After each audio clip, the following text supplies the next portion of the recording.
Welcome to Beyond the Steps. It is Friday, and we are so happy to be back with you this week. This week, we are talking to Lauren Ritchie about how educators and coaches can reconnect with their purpose and passion. If you are joining us, you probably already know, and if it's your first time, you may not. This is Beyond the Steps, where we talk about a wide range of topics that are affecting performance athletes and their teachers and coaches, anything from racism to sex abuse and prevention, nutrition, psychology, dance medicine, and science, a myriad of things. And we have conversations that we hope will educate and engage everyone out there. And we all walk away with a little bit more knowledge than we had before.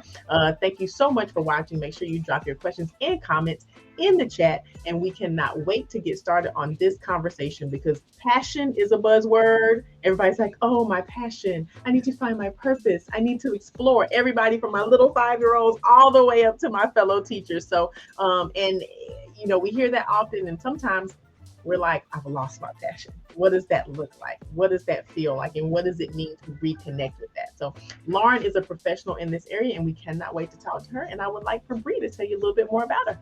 Yeah, we're excited to welcome Lauren Ritchie to the podcast today. She is an established mental skills educator, dance teacher, and choreographer. Her areas of interest and expertise include sports and performance mental training, as well as the intersection of well-being and mindfulness with a personal philosophy of choose courage, do the work. Lauren champions the brilliance and bravery within every dancer, educator, and leader. She has been a featured speaker for the Women in Sport Speaker Series, the Alberta Dance Alliance, Dance Studio Owners Association, House of Jazz in London, the Toronto Dance Teacher Expo. She's delivered workshops all across the world. She has an amazing podcast, the Dance Podcast, and supports youth and professionals in dance, theater, hockey, music, gymnastics, volleyball, and soccer. Lauren, welcome back. Thank you so much for being here again. I am so honored to be here, and I really look forward to our conversation. Yeah, thank you. So, we want to jump right in. What was your passion for why you got started with the work that you do? What is your passion, your purpose for everything? It's interesting that you use those words because I don't love those words. You don't love those words. Why? Tell us. No. Yeah. So I have let's say a complicated relationship and I also think that, what an original intention, when people speak about their passion or their purpose, I think pop culture can kind of, Yeah. swipe it up and then it starts to lose meaning or take on a different essence. And so for me, I was actually introduced to this idea around, a purpose statement when I was about 23 and I had read Jack Canfield's, like, I don't know, some rules for life, some success principles. And so the exercise was you had to like find your purpose and sort of write your purpose in one succinct sentence, your purpose statement. Yeah. Um, to anyone who is older than 23, the fact that a 23-year-old is going to claim that they know their life's purpose, it should raise a Valid. few red flags in and of itself. And I appreciate myself for trying. I did it and I have enthusiasm about it. And for me, it was a wonderful exercise to start getting some clarity or perhaps reconnecting with parts of myself that I was struggling or I feel like I had lost. So that's where this idea of purpose and as if you have one purpose. When you look at the word purpose in its original meaning, it means to aim or an intention. And so from a mental skills perspective, I'm like, okay, great. That's kind of like a goal, right? There's Yeah. sort of this mental making up where yeah, I think then that means that you get to choose and you get to play and you get to adapt and you get to change it along the way. So I don't know if we need to be telling everybody that they have a purpose and they have to go find this purpose or that they have a purpose that's unique to them, except you got to, sort of find it, hold it, and then you got to turn it into your job and make money from it. And it just seems like a lot of pressure. And I know many people that are like allergic to it. But I get from me, rather than using the word purpose, I always come back to this sense of clarity in my values. Uh, I always come back to the truth that we are feeling creatures who happen to think. And so for me, the experiences of being, or the energy and the essence of the rooms that I'm in, the people that I'm with, what I am sharing in that moment, to me, it's more about the being than the doing. Yeah. And that pop culture perspective very much has like a, you got to do it. And Yeah. It I'm more, definitely it's valid. There's definitely an yeah, added connotation of pressure to that. Like yeah, you have to have an answer for this, right? Like you yeah. have to define it. Right. And so I love working on clarity and getting really, really clear on values, getting clear on energy, getting clear on where my time, my attention, my focus is all going. But I don't know if I can sit here and tell you right now that this is my purpose and it's going to be always my purpose. And this is like my hill to die on, or I guess Sure. to live on. But either Right. way, we're probably, saying similar things, but What just, drives you? Yeah. Like yeah, what drives you? you know what? I Yeah, or just what fills me, what lifts Those you. me. Okay. You know, I find that there's some real commonality regardless of who I work with, what environment. Um, my friends call me very selective because I don't just fill my days or just do things for the sake of doing them. Mm, And to me, that's been the most important practice when I look at this idea of purpose. It's like purposeful time spent, Yeah. purposeful connection with other human beings. So I guess maybe that's my purpose, is to be purposeful. I love that. That's a great answer. I want to be purposeful. I love it. Yeah. I want to go back to what you said about kind of just filling your days with just stuff, just to fill your days with stuff. And I think we do that because this grind culture, this keep Yeah. going, this culture says you can sleep when you're dead. Okay, that is not cool at all. But that whole culture is kind of ingrained in us, and that often leads to burnout. And we talk about burnout all the time on our show with students, with teachers. Um, but do you think burnout is a real thing for dance educators, directors, and owners? Like, is that something we can avoid? One, is it real, and is it something we can actually avoid, or is it just kind of part and parcel with what we do? I don't think anyone would contest that it's a very real part or that it exists.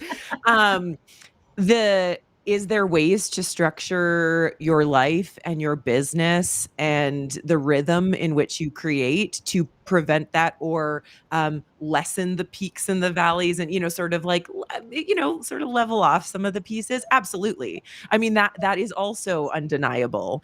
And Mhm. so when I look at burnout, because I have been there many, many, many, many times, because essentially the meaning of what it means to be human is to be forgetful, right? And this idea of like, we have to keep reminding ourselves and relearning the lessons, and like, oh yeah, I knew that, but I didn't do that. So for me, I view burnout as kind of the recipe with a lot of ingredients in it. And the ingredients can be mental, emotional, physical, spiritual, social. And if we think about cooking, it's like, yeah, sometimes you add in a little salt and you're like, why doesn't it taste better? Why isn't this working? Or you take something out and you're like, it's still not right.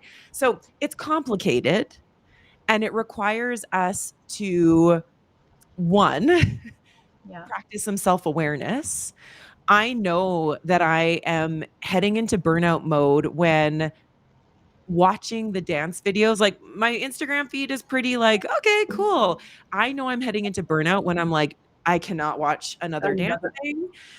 Or I go into comparison almost immediately. Like, there are so many brilliant choreographers. Like, maybe I'm done. Maybe I don't Oh even my like this god. anymore. Maybe and then it's like, no, no, stop. This is a little symptom of the bigger picture. So that to me is burnout exists, but also the more that we just keep trying to like fix things, and we sort of, put band-aids on it just to get through it, you're in that survive rather than thrive moment. Mhm. And this is where clarity, priorities, and boundaries. And really a reconsideration of what those three things are, and what taking care of yourself right now looks like. Because what I need sometimes on like a Monday in January is going to be very different on than a Thursday on Oh, June. true. And Yeah. we are complicated beings. But it's all a process of learning how to take care of ourselves and set up some of those boundaries that maybe we haven't seen modeled, or maybe we actually just have a really hard time with them. That is the best description and Right. visualization of burnout I have ever heard. Like this Mm. idea that it is a recipe with a lot of different ingredients in it. And what happens when we mess with recipes, right? It never goes well. So stop messing with the recipes, stick to the recipe. Right. Right. But yeah, I love that whole explanation you just gave. Is so articulate and such a it's a great way for people to visualize what goes into burnout. And we're Right. always looking for these answers, but it really is that simple. Right. And I Yeah. think that a lot of people don't realize that most people say, oh, you're burnout, well, then take a vacation. Well, I Sure. mean, that's one ingredient. Like, do I need a stronger spiritual practice? Do I need a stronger self care practice? Taking a, or my favorite, take a bath, a relaxing bath. One relaxing bath is supposed to get rid of all that's happening. Like, that is an amazing way to think about it. Do you think, and I'm going to try to not use purpose because I love the way you said, Sure. clarity Mhm. around your values. Clarity, I think I typed the clarity around your values and belief system and all of that is kind of feeding into that. But do you think that when you don't have that clarity, Mhm. that puts you on a faster, accelerated track to burnout? I mean, it can for sure if you look at the mental processing that happens when we talk about mind traps and thinking traps and cognitive distortions. It's when we're jumping into all or nothing thinking, when we're making assumptions, when we are literally catastrophizing. Most dancers, athletes, teachers, coaches, directors that I talk to, the minute I say, "Does it feel like a hamster on a wheel?" They're just, "Yeah, that." Okay, you can't fix thinking with thinking in that moment. You can't just like run faster or run harder. You actually need to stop. Yeah. You need to get off and remember again, we're feeling creatures who happen to think. You're probably being invited to take care of yourself or to feel something that's very uncomfortable, but that's actually part of the process of finding some of that clarity and stillness to have perspective. Mm, And so, yeah, for me, it's again, we can't sort of pinpoint one thing with burnout, but I do know the more it feels like life is happening to you rather than, right. for you, Yeah. um, it feels harder. And Yeah. and again, I go back to like I used to be the same way with the bath, particularly because I don't like baths. Um, but the more that you learn about our nervous system and the more that you learn about how we process in this meat suit with this hardware, Mm, the reason people advocate for going for a walk, bath, gratitude, some very like doing something with your hands, pottery, cooking, gardening, it's because of that piece that they are trying to get us just to come back into what body. is present Self. and Yeah. and embody, because if we're up here, we need to come back here Mhm, just to get off that wheel, to reset, and to mhm, start to cultivate some of our own emotional intelligence and some of those pieces that maybe need to be strengthened more than our thinking muscle. mhm. And I love that you said sometimes like if you're feeling burnt out, you're really you need to stop. And it's so that's such the antithesis of what we're trained to do as performance athletes. And so I think that concept, although simple in theory, is really hard for people to grasp. Do Mhm. you feel I mean, I know all our main base is dance, right? Like a lot of our viewers are dancers and educators. Is this something you work with performance athletes all across the board, in all different genres and types of sports? Is this something you see that's consistent across all of those things? Yeah, I mean, every sport, every environment, they have their own nuances or maybe demands. But when I sort of I was hesitating going into soccer or volleyball, Yeah. and yet when you get into those spaces, we're just people with the Yeah. same, sort of brain structures and emotions and processing systems. What a young female volleyball player is experiencing is very similar to a young female dancer, and Yeah. there's a lot of things, but I do appreciate you catching the word or noticing the word stop, because that is my word of the year. Oh, every yeah, we did not every know that, I swear. I know, no, nobody would except my like two best friends, right? But yeah, every year, rather than resolutions, rather than goal setting, I find a word that resonates that I can just lean on or come back to. And some years it's like shine, other years it's truth, other years it's trust. But this year for me was stop. And it's in the most loving and generous way, stop giving things that your attention that aren't Right. being helpful or nourishing. Stop saying yes when you mean no. Right. Stop, stop and be still. Like there's so many beautiful things about stopping. Yeah. Mm-hmm. Yeah. Absolutely. I think I, I just had a aha moment what is before, it? when you were talking about doing these things that get you back in your body, doing things with your hands, movement, walking, like things that bring you back into your body and out of your head. I made the correlation. I am so much more calm in like choreography season.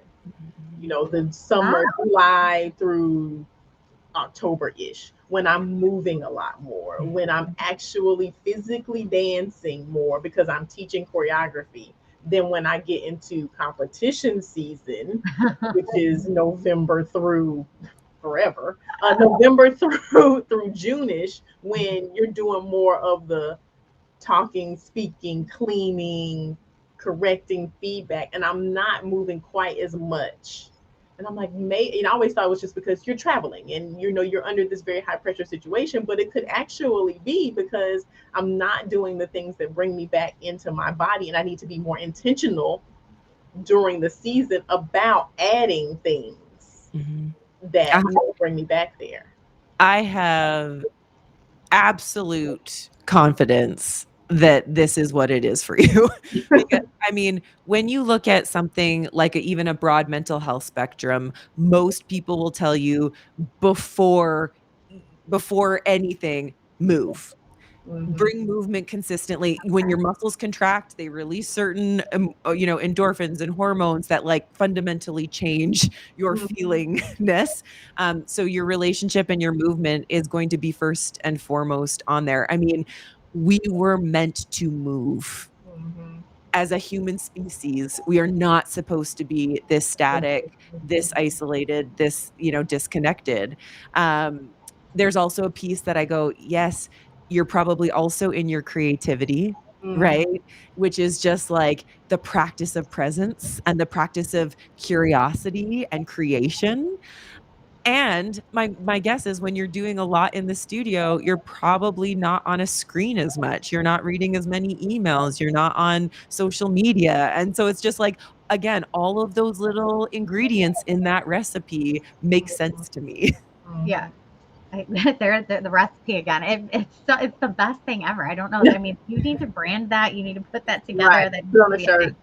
thing. It's just easily identifiable. But for those just joining, I am Bree. This is Melissa, and we're chatting today with Lauren Ritchie about, and I'm going to try to avoid these words now because I'm thinking about them differently. But how can educators and coaches reconnect with their clarity, the love of what they're doing, and find that that thing that fills them up every day, right, Lauren? Okay, so I did good. I replaced all the bad words with the good words.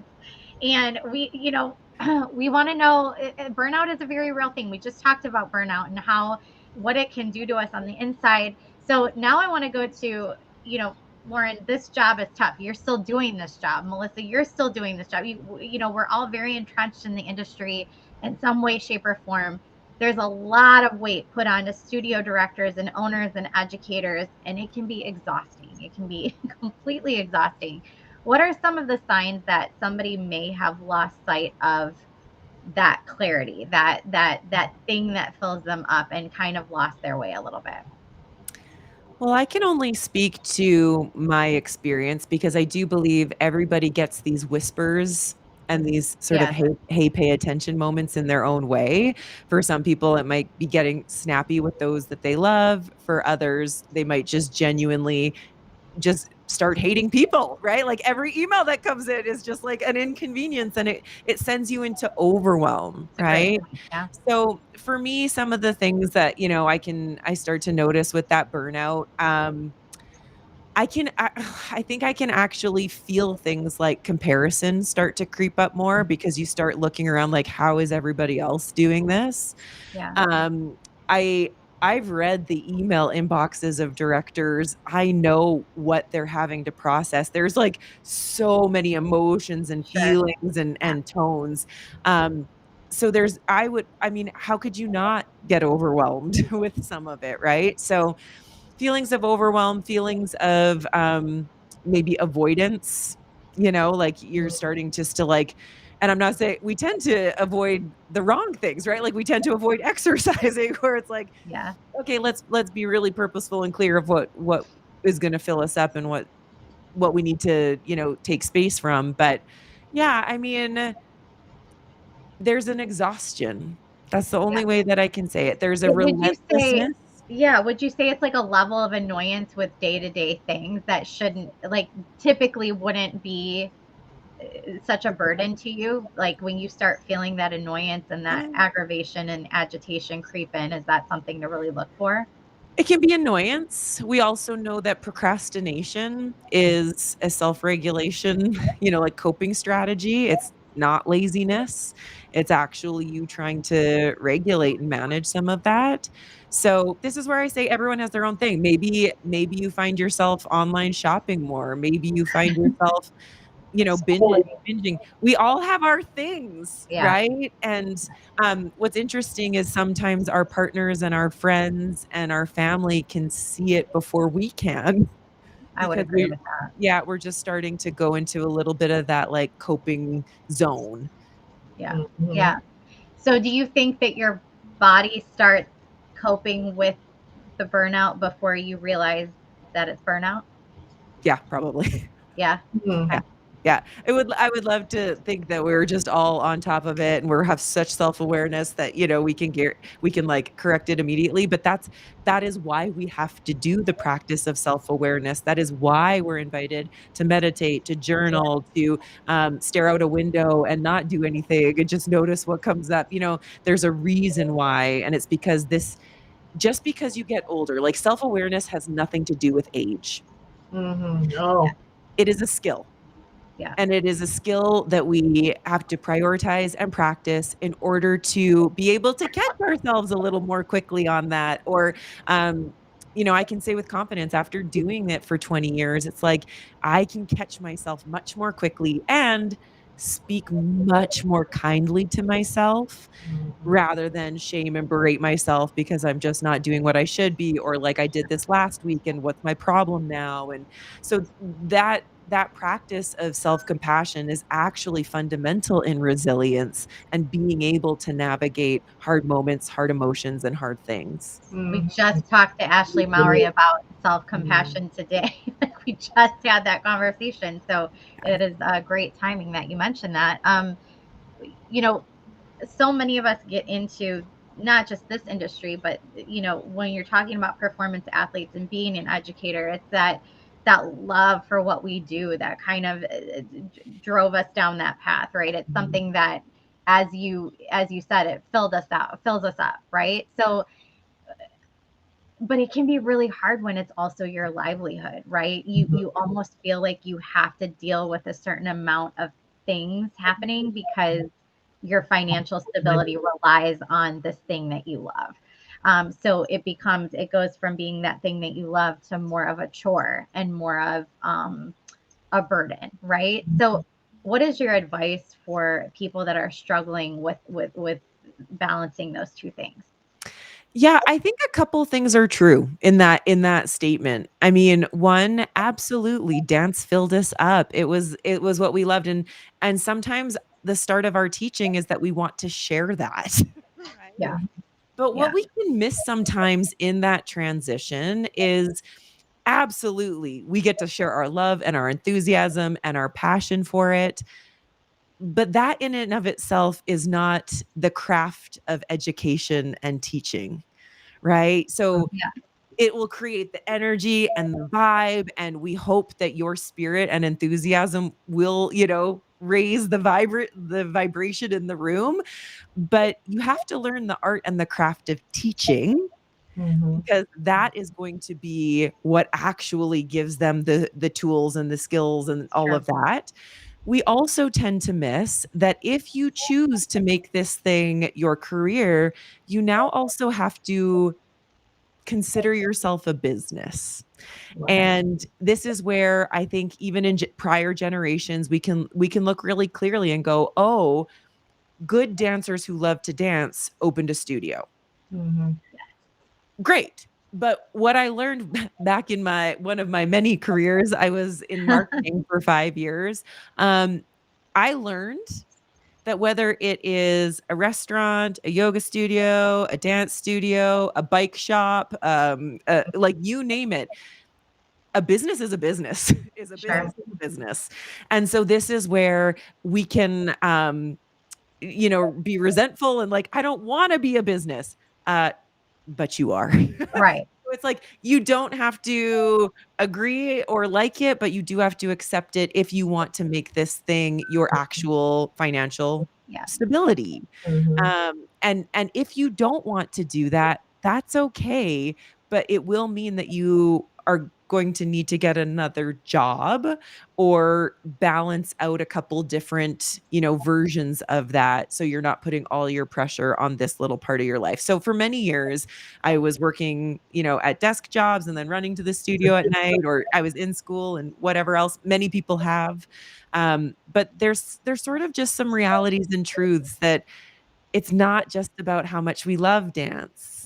And so it's inviting us into a new skill set, a new maturity, having to make some hard decisions about hourly rates and where your time goes and what's worthy of your time. I loved teaching yoga. I still love doing yoga. And when I sat down and calculated how long it took me to get there, how much I got paid an hour, I had to be there before and after signing people in. It was like, I'm making $6 an hour.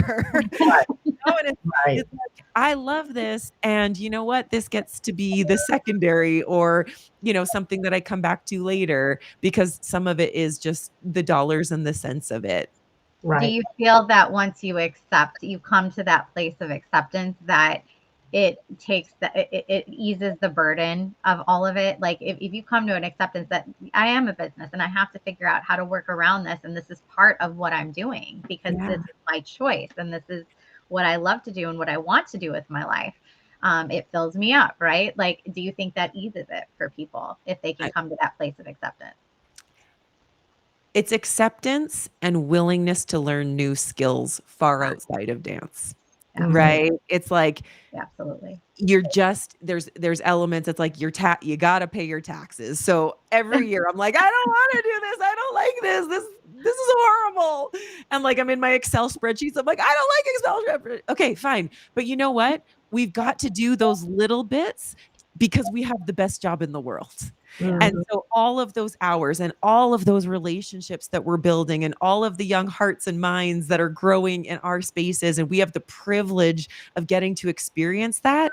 If you want that, there's just a little bit of, I was going to swear, but just a little bit of crap that comes with No. it, Yeah. right? Like Go for it, it. in any job, there's Yeah. going to just be that stuff that comes with it. And so you're also looking at a ratio.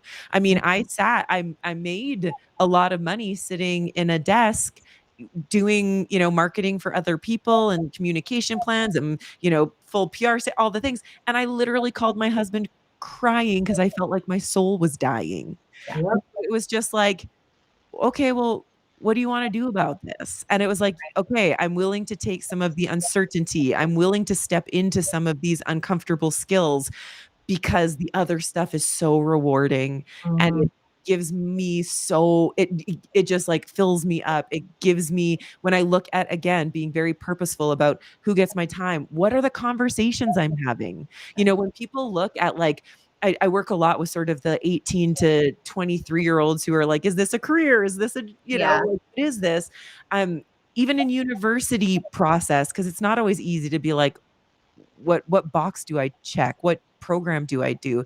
And I love to say, just like, what are the conversations that you would love to have for like 8 hours a day? Yeah. You know, because this is the quality of your life. It's the conversations, it's the people, it's where you get to spend your time. And I know for me, the I didn't wanna spend 8 hours talking about, a certain market and, Yeah. Yeah. retainability, all that. I was like, "Oh, this no, hey," and you know what? I love it. I got to say, "Not this." Yep. Mhm. I'm all for doing things that are gonna give you your no. Not this, no to that, that was gross. Cool. All of the no's, if you don't know exactly what your yes is, or what your sort of, next step or that program is, it's like learning the no's can be just as helpful as Right. you navigate the yes. So great. That is Right. so great. Yep. Absolutely. You have to try in order to get the no, just like you have to try to get the yes. So I totally understand that. Expectations. We put a lot of expectations on ourselves, and other people put a lot of expectations on Mhm. us. And I think that this kind of ties into what you were saying about, okay, you decided that yoga's great and you love it and you love teaching it, but this is not fitting into into what my the scheme of what I want my life to look like on a daily basis.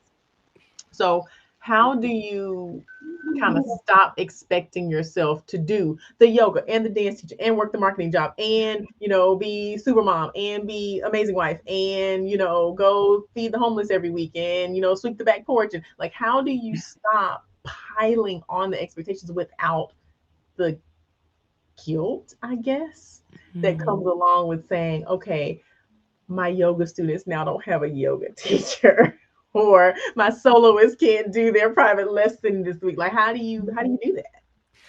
Oh, I could talk about this for a long time. Just because, again, there's so many different branches of it. I giggle a little bit when you're like, "Oh, the yoga studio, like, doesn't have the yoga teacher." For years, I have said, like, everything is a parking space or a parking stall. And Mhm. it's like, I left that parking stall and somebody filled it very quickly. And maybe it's actually who's supposed to be in there right now. It is hard when it's little hearts and students and whatnot. I do have a sense of grief at times because I can't do everything or be everywhere, to all of the little hearts and minds. But when I look at expectations, I actually go back to how I was trained in the studio and as a young person, because we were taught a pace that was quite remarkable. You wake up, you go to school, you shove something in your mouth, you go to dance for 4 or 5 hours, you get home, Amazing, do your right? Yeah. homework. Like, we know work ethic.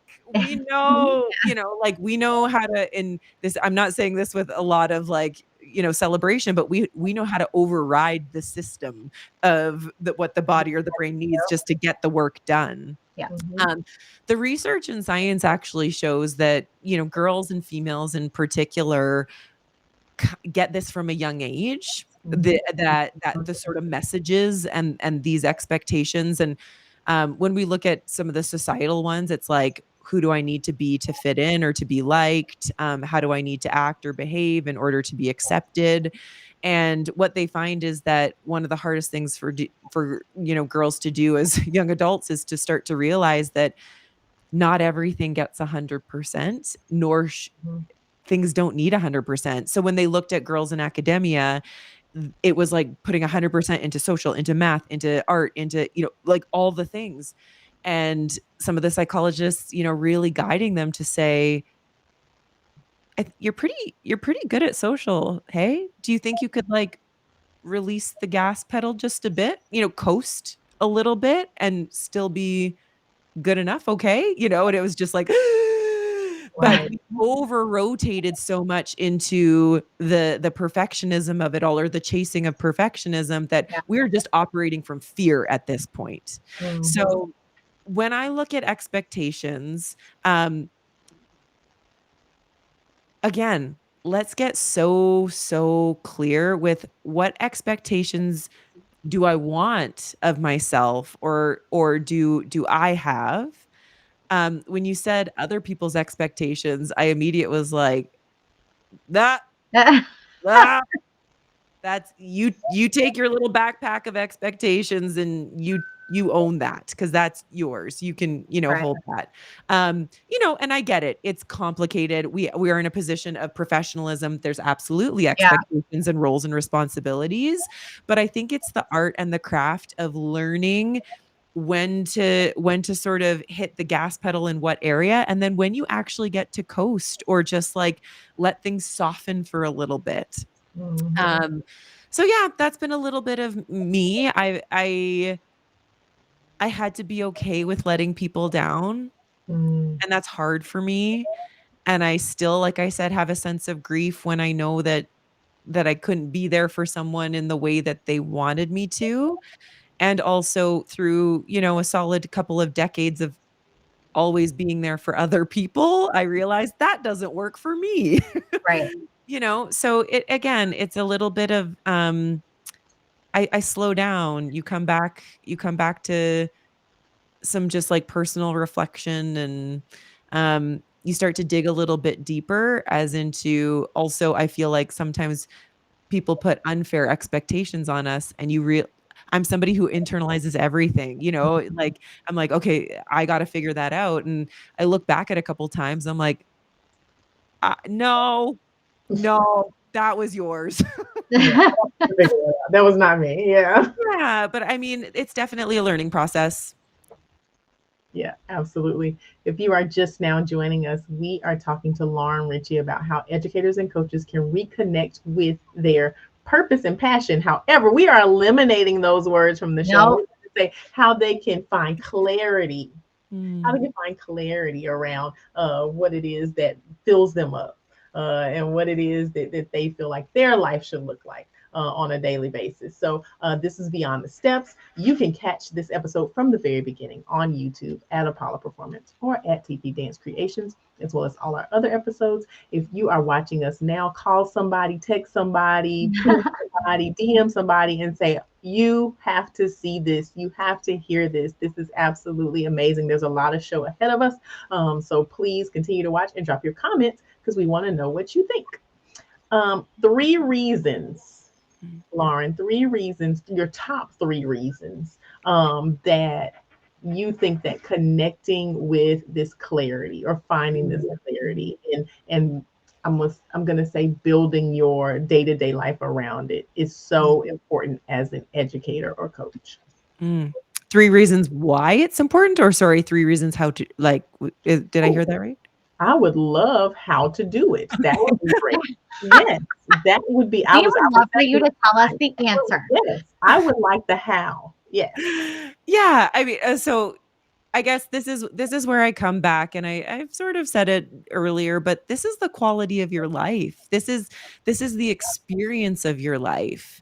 And so when I look at clarities, I'm looking at clarities of values, a clarity of, you know, my sense of being, my own energy, what I desire.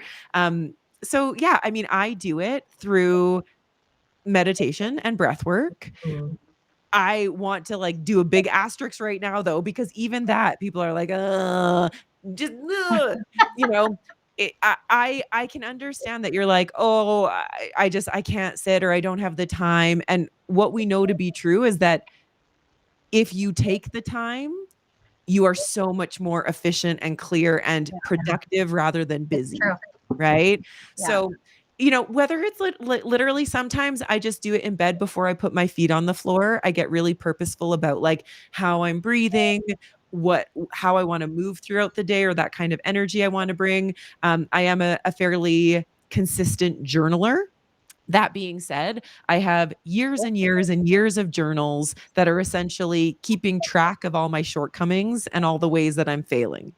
And so I always asterisk journaling with absolutely, we call it a brain dump, get everything out. In the training programs I work with, we start every session with a brain dump and I give them 5 minutes. And sometimes it's a to do list, and other times it's like my body's achy, and other times it's like I'm so grateful for. It doesn't matter. Dump it out, get it out. And then this is where I go, like, asking some of these questions of this is one that I liked really recently. When you're looking at your to-do list, or when you think that you should be doing something, or that, other people are doing things, so, it's on your radar all of a sudden, I ask myself, does this support the life that I want to live? Does this choice support the experiences, the conversations, the energy that I want? And sometimes I have to ask myself that question as I'm like holding a bag of chips. And I'm like, and sometimes the answer is yes. Yes, absolutely. These Cheetos are for my life right now. I would like love to that you said Cheetos. Yeah. And I mean, I've been very open and transparent with my eating disorder that I had for so many years. And so for me, actually, yeah, I want to be the type of person who is comfortable eating a few chips and not having shame and not spiraling and rebuilding a sense of trust that I can do this. And will be okay, right? And other times it is events that I'm asked to go to, or movies. There's a joke in my house, but now my friends have all, attached to it. I don't watch anything on IMDb that's lower than a 7.8 rating. I'm not interested. IMDb is consistent with my tastes, and I'm just like, I don't have time for 7.4. I don't know. 7.8. Is that what it is? 7.8? 7.8. 7.8. And generally, if I take the time with that, I liked it, or it was worthy of that time. But I just like things, sitting down with yourself and journaling, or asking that question, like, does this support what I want to create? When I look at, I was sort of rolling around with the idea that us as teachers and coaches, so often we are coming with this, like, just love of dance, this generosity. We want to share our love. And I think a large reason that we burn out is because we give, we give, we give, we give, we give, we give. Now, something that I learned in my own life in the past decade was sometimes that giving was also a lack of self-worth when I'm not giving, or when I'm not needed. And other times it was actually attached to proving. I needed to prove that I, could execute, or prove that I had the knowledge, or prove that I was reliable, or prove, or prove, or prove. Some of those things aren't bad, but I had to get really clear of, where is this coming from? Or why did that hurt so much? When a child left the studio, it's like there was such deep grief. Yeah. But it wasn't just that they were leaving the studio. It was hitting things in me of my own worth. Did I do enough? Are other people going to, et cetera, et cetera. It's not even my studio. I wasn't the director, but I do resonate with this idea that we care so deeply and we give so much, but I want to be so pure and so clean with how and why I am giving and sharing. And I actually think for a lot of the dancers that left, they absolutely should have. They thrived in other spaces. They wanted other experiences. There was a couple that I even said, go, like, do that. Because the idea, if you are truly in a place of worthiness within your coaching, your knowledge, your skills, you will be able to see what's best for that child, because it's usually a child who's navigating it. Um, and you will be able to almost trust that you did your job and you gave them, what you were meant to give them. And the whole point of coaching is there's going to be a time where they should move on, that they should be seeking new environments, new people, new fill in the blank. So for me, that journaling process, that meditation process, that emotional intelligence, because we know most people, you're like, I'm sad, I'm mad, I'm happy. And then you look at something like the feelings wheel and you have to get clear with yourself. Are you sad? Are you lonely? Are you disappointed? Are Mm, you grieving? And grieving doesn't mean just something, something has died. Grieving is a, a loss, a mm, change. And a yeah, change is sometimes good, right? Like your child goes from grade 1 to grade 2. That's the example I heard recently, right? Like they go grade 1 to grade 2. That's not a bad thing. And you still get to grieve. They're not your little itty bitty anymore, right? Right. Um, that's an inside job that only you can do. And if you are just committed to being one emotion or just staying at one thing, you're missing the opportunity. And I would argue you get into a cycle of burnout or you sort of like fall back onto that wheel a lot faster Yeah. than if you can take the time with yourself. I think So it's like, important to recognize what you're saying. You're saying, like, ultimately, does this fill me up? Does this hold space in my life? And it's okay to to still feel that grief and that loss about the thing that you're leaving behind. That's okay to feel those two things at one time, but ultimately the deciding factor has to be that, right? That or, yeah, well, should or could be that, right? Only we can decide for ourselves what is governing our decisions, but that's what I hear you saying. And I think sometimes people think that if they feel that grief, that it means that they shouldn't right. leave that Do behind. it. Yeah. They should just continue saying yes, and really you can have that grief and it could still be the right decision for you. Hmm. absolutely. Yeah. Can your purpose change, or purpose, can your Yeah, clarity change? yeah. Can your direction change? Is it possible that the vision and the clarity that I had for myself 10 years ago is not the same as the one I have today? Is that a thing? I mean, I think so. I mean, but I'm somebody who's committed to growth. And so the more that I follow these little like breadcrumbs of curiosity and the more that I'm like, "Oh, what's that?" And you're learning parts about yourself. You're Yeah. learning I mean, as somebody who values growth, like I put myself in environments to expose me to new things that I Hmm. didn't know before. And so again, if we go back to the idea, and again, if purpose works for you, use purpose. If passion No, but use passion. I love the thought Yeah. process behind it though. It's so and we try to evolve on the show. Like we learn Yeah, just like everybody else out there is learning, and that is a really great point. Purpose and passion, like that is a very, very specific word. And I think when we're talking about self-care and self-awareness, like these other words do that better justice. And I love that. I think it's yeah. great.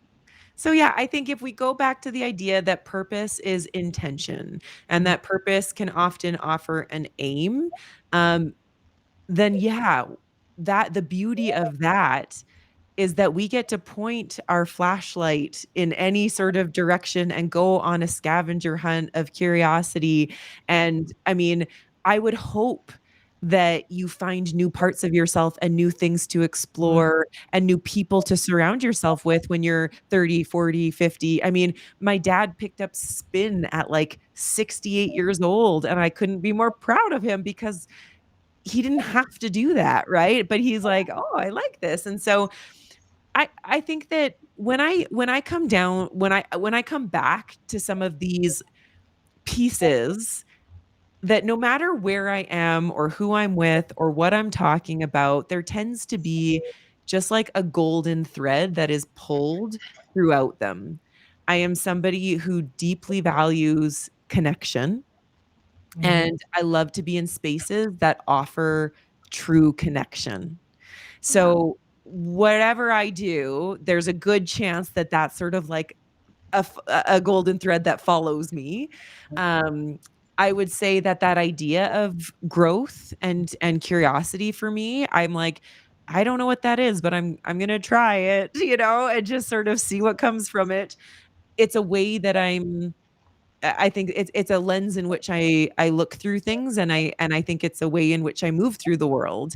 And at one time, I will or at times I have to ask myself, are you are you learning this, or are you putting yourself here because you think other people are going to think it's Right. cool because it sounds good on a title, or is this the thing that like your soul or that like inner pull is pulling you towards. And I have to get clear on that because I have a human brain and I live in this culture too. Yeah. And so there's parts that are just this constant invitation to stop, check back in.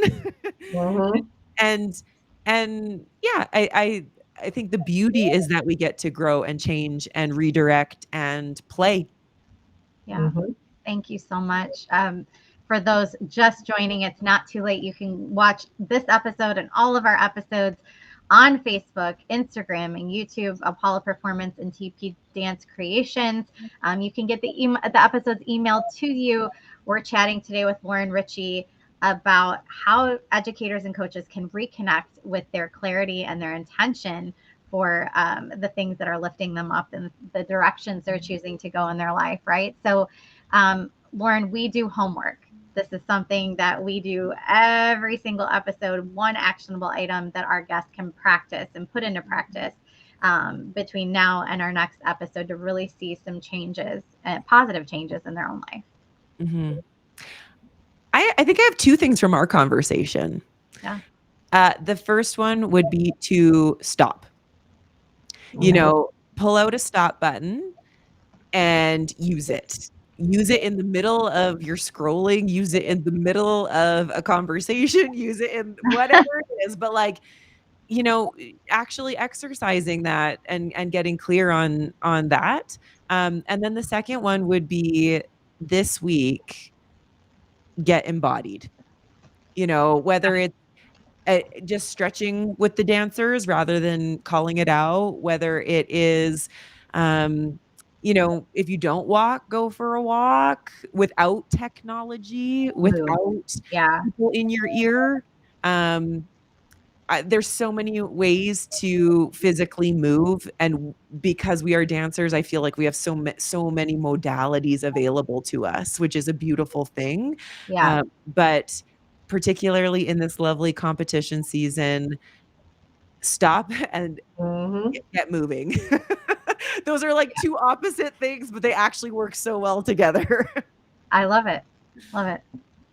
Yep, that works. That's your homework. Make sure that you are doing that, as well as the homework that we give you every single week to take the Steps initiative. It was the start of this whole entire Beyond the Steps series. It's a totally free course that has free modules from experts on everything from racism to psychology to nutrition to dance medicine and science.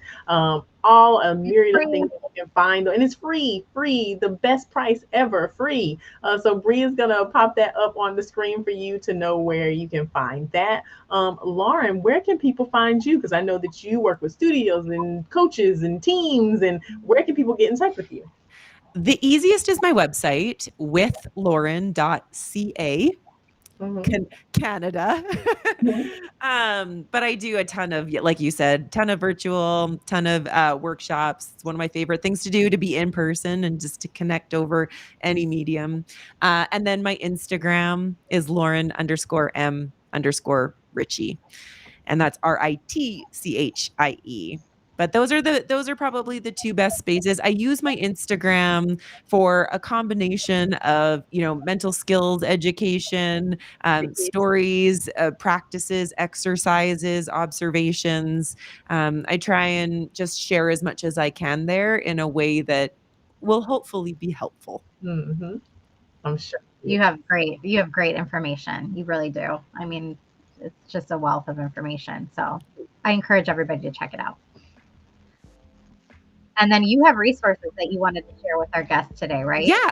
At my website, there's a resources page, and I have a list of favorite books, podcasts. I have some blogs. I also have some articles. Just things that, little nuggets of thought. Or if you're like me and you love podcasts and books, the list could probably be longer, but I have it sectioned out as into teachers and leaders, people training small, humans. I have podcast episodes with some really wonderful, either like sport and performance psychologists, people who speak to mental skills or the raising of young humans.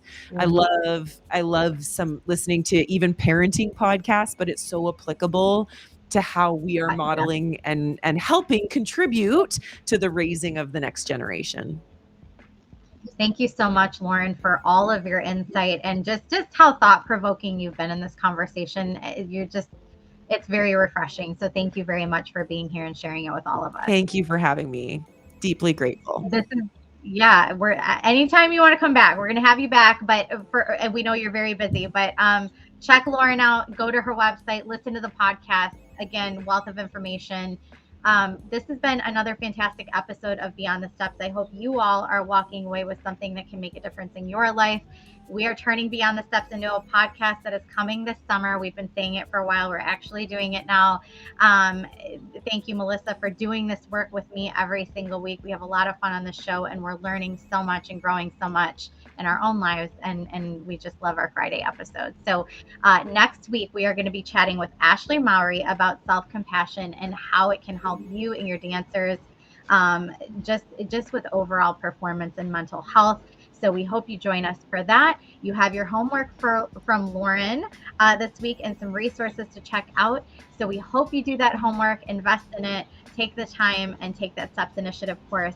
And until next week, we hope you continue your journey beyond the steps. Everybody have a wonderful weekend. Bye. See you next week. Bye, y'all.